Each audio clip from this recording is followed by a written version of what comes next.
Hello, welcome back to my session. Today we'll be discussing John Donne's poem, The Sun Rising. An exquisitely beautiful poem you'd ever want to read and enjoy. What we'll be discussing in today's session is we'll be discussing the poem in great detail, focusing on the theme, meaning, and a summary of the poem. In our last session, we talked about the structure, meter, pattern of rhymes, setting, and tone, as well as the background of this poem. I mean the sun rising. So this session will particularly focus on understanding the theme and a summary of the poem. If we have enough time, we will cover the meaning as well as stanza by stanza analysis of this poem. The sun rising, as I told you earlier, is a metaphysical love poem, and that a metaphysical poem is mostly governed by the use of metaphysical conceit, which is an extended metaphor that's unusual and surprising, as well as shocking. For example, the one we talked about in a valediction forbidding mourning. Let me quote one metaphysical conceit from the poem Valediction Forbidding Mourning. Quote, if they be two, they are two so, as stiff twin compasses are two. Thy soul, the fixed foot, makes no show to move, but doth if the other do. Unquote. Here, in the sun rising as well, we will see that John Donne brilliantly uses metaphysical conceit. For example, let me read one from the sun rising. Quote, saucy pedantic wretch, go, child-led schoolboys and sour prentices, go tell court huntsmen that the king will ride, call country ends to harvest offices, unquote. And it appears in lines 5 to 8 of this poem. Now let's read out the poem first before we begin discussing its meaning.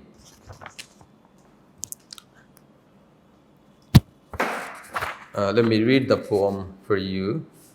The Sun Rising by John Donne. Busy old fool, unruly sun, why dost thou thus through windows and through curtains call on us? Must to thy emotions lovers season run? Saucy pedantic wretch, go child-led schoolboys and sour prentices, go tell court huntsmen that the king will ride, call country ends to harvest offices. Love all alike, no season knows, nor clime, nor hours, days, months, which are the rags of time. Thy beams so reverend and strong, why shouldst thou think I could eclipse and cloud them with a wink, but that I should not lose her sight so long. If her eyes have not blinded thine, look, and tomorrow late. Tell me whether both the Indias of spice and mine, beware thou leftest them, or lie here with me.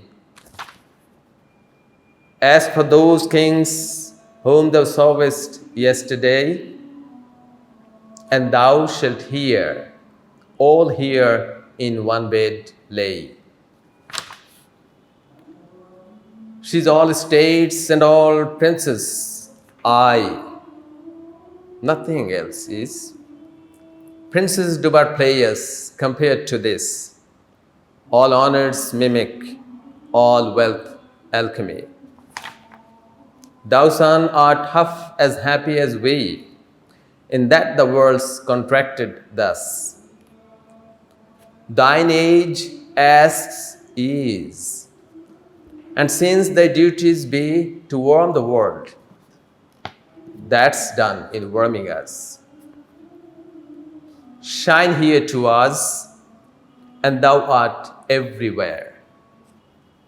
This bed thy center is, and these walls thy sphere. Well, that's all about the poem.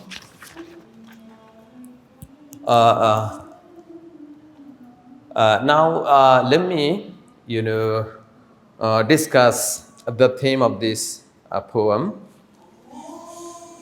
The theme of these poems, as you can see out of your reading, are love, divinity, nature, God's creation, and the idea of microcosm. I mean the microcosm of the universe. But what is central to all the themes, of this poem is the authority of love. Because, John Donne talks about nature, the sun, the states, and gold, as well as the idea of microcosm, only to establish his theme, his claim, which is the superiority of love. He wants to say that, love is superior to all the things he mentioned in this poem. In fact, the idea of love's superiority, or you can call authority, dominates throughout the entire poem. That love is above all is central to this poem. Now we'll be, discussing a summary of this poem. What is the gist of what this poem, in short, means? In this poem, the sun rising, we see that a lover, the speaker of this poem, who, might presumably, our poet, is making love with his beloved in his bedroom in the morning, when the sun rays enter the bedroom through the windows and the curtain. And we see that the lover, the speaker, is very much angry with the intrusion of the sun into his bedroom at this hour. So he feels the kind of disturbed or bothered about the intrusion of the sun, and so he's scolding the sun for breaking their privacy and entering his bedroom without permission. The lover calls the sun, quote unquote, saucy, pedantic wretch, and he advises the sun to go somewhere else and not to bother them or not to disturb them, because he feels that the penetration of the sun rays at this moment into their bedroom bothers their lovemaking.